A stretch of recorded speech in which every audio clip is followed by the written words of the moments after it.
So last night I had the great privilege of attending a screening of a documentary made by Pete Hegseth. He is the author of, I think it's called In the Arena. He wrote that book. He's a Fox guy. But the documentary he made is called Battle in the Holy City, and it's about Israel, in particular about Jerusalem. I want to play a quick clip, which I sent to my wonderful producer, Matt, and then tell you a little bit why it was such a special documentary. For thousands of years, this holy city has been sacred ground. Religious shrines on top of religious shrines. Faiths battling faith. Now Pete Hegseth takes cameras inside the holiest sites. You could cut the tension in that crowd with a knife. With exclusive interviews and access to places never seen before. That's the Western Wall Prayer Plaza outside. Okay, I'll tell you, first of all, that I am extremely fond of Israel. I've had the great blessing of having traveled there a couple of times. One time with an extensive tour, actually both times with quite an extensive tour. And Israel has just a great place in my heart, and I love the various ways in which Christian America connects with Israel, and for a variety of reasons. But why I want to talk today in the first five about Pete Hegseth's documentary is that it really made some profound points about the importance of America and the Christian world defending Israel, and in particular defending Jerusalem.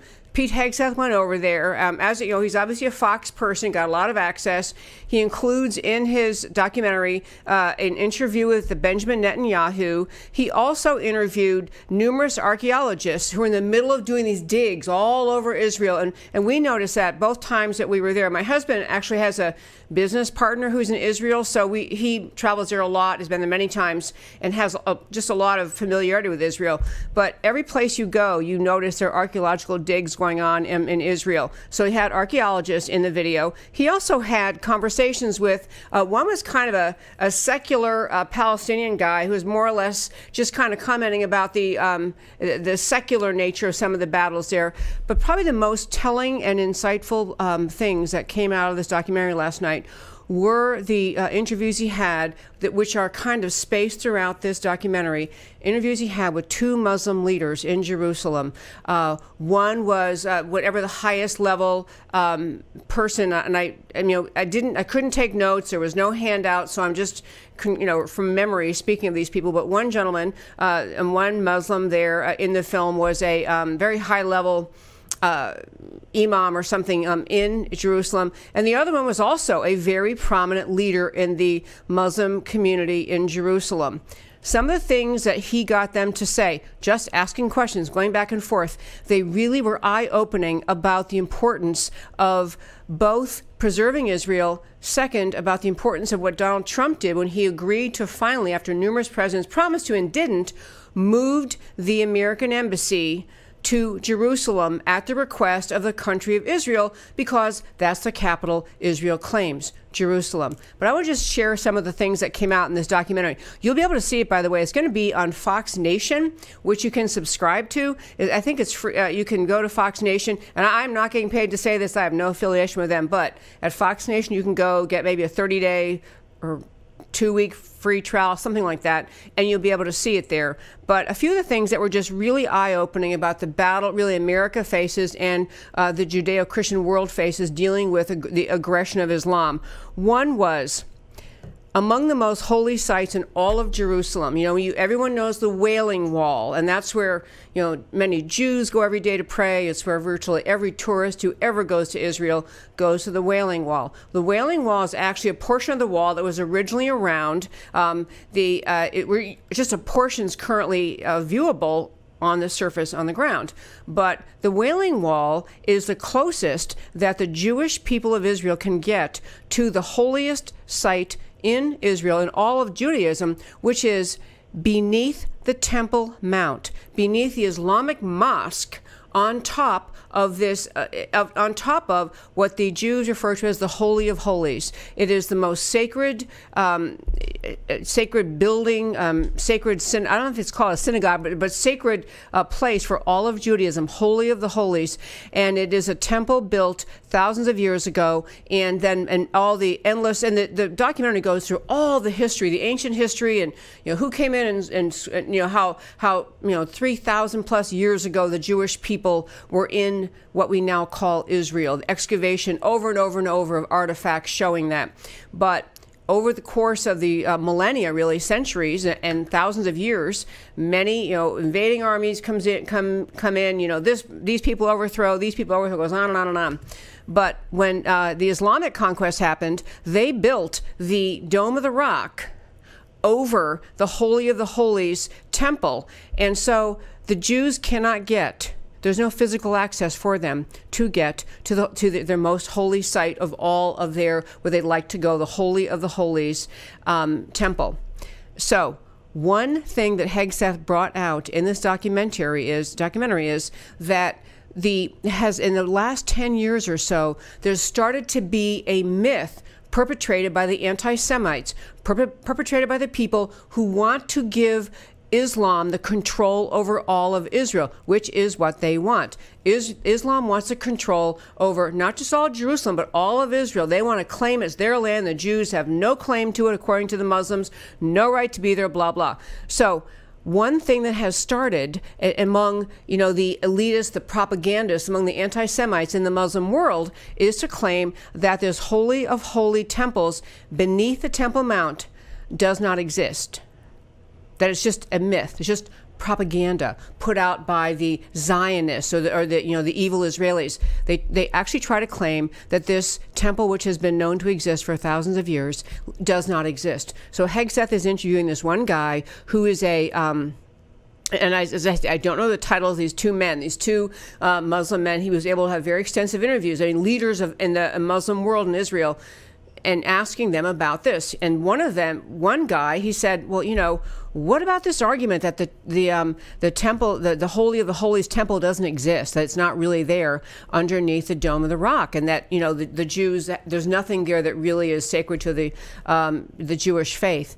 And this Muslim guy in Jerusalem, he kept saying, I cannot comment upon this.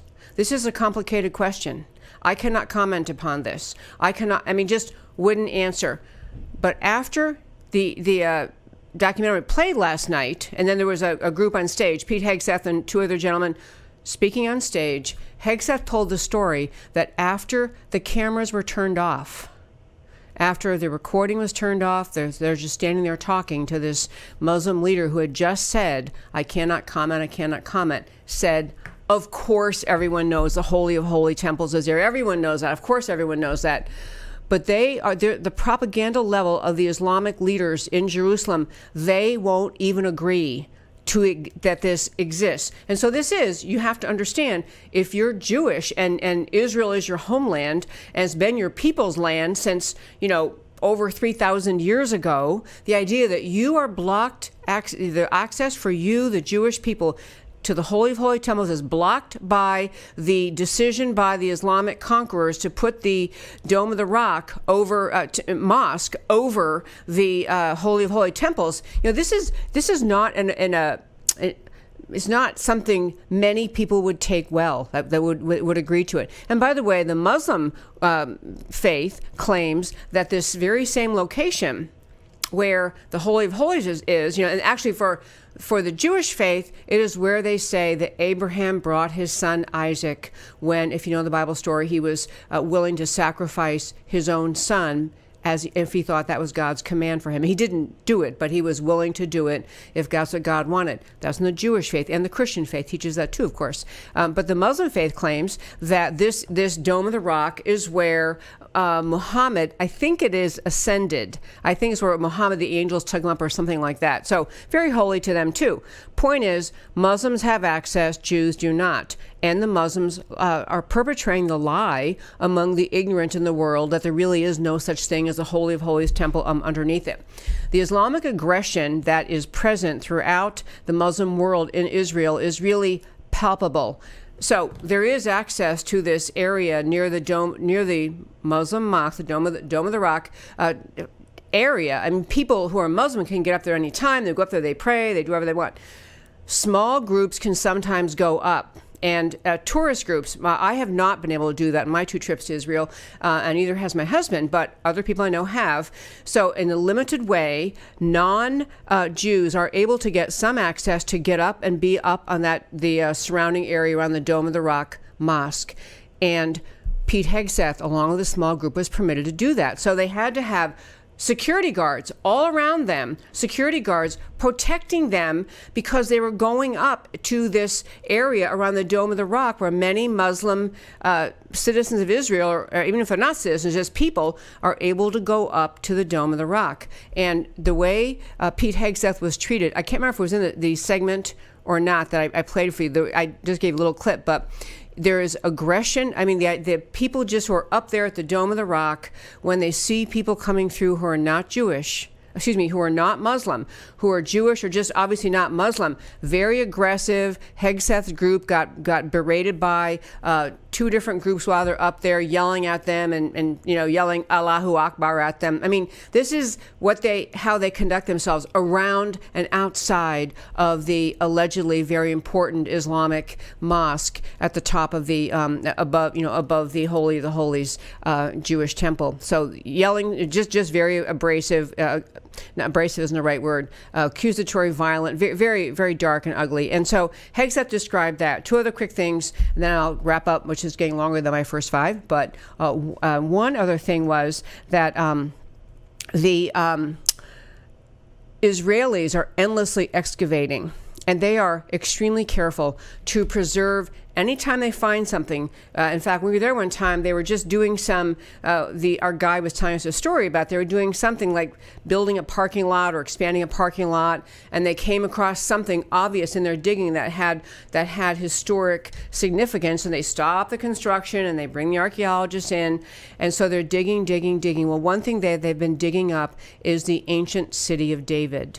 It is just, and that's another thing Hegseth got to do, get inside that excavation. I mean, they're finding things that are so old, and they can do carbon dating. They can, and they archaeologists know the symbols of various people and times. And it's just extraordinary protection of the archaeology, whether what's being dug up relates to Islam, Christianity, or Judaism. The Jewish archaeologists protect all of it, preserve all of it. By contrast, still ongoing today is Muslim excavation underneath the Dome of the Rock. Muslim excavation going on, digging out, and wanting to just find a way to throw away the dirt and the rubble and the rocks that they are finding that are filled with archaeological treasures. Try to just throw them away. They're trying to do everything they can to deny the right of the Jewish people to have any access to or proof of the fact that where they are, where this this big Dome of the Rock thing is actually built on an area that the Jewish people have occupied since time began, since way 3,000 plus years ago. And the Jews have managed to a certain degree. They'll kind of gather this rubble that the Muslim archaeologists are trying to throw away, and they'll still grab it and try to go through it. Last story is a PLO, Palestine Liberation Organization, which is is all Islamic, of course. They have a policy, a law, that if a Muslim homeowner sells his home to a Jewish person, it's a crime for which you might be put to death. You'll certainly go to prison for 20 to 30 years.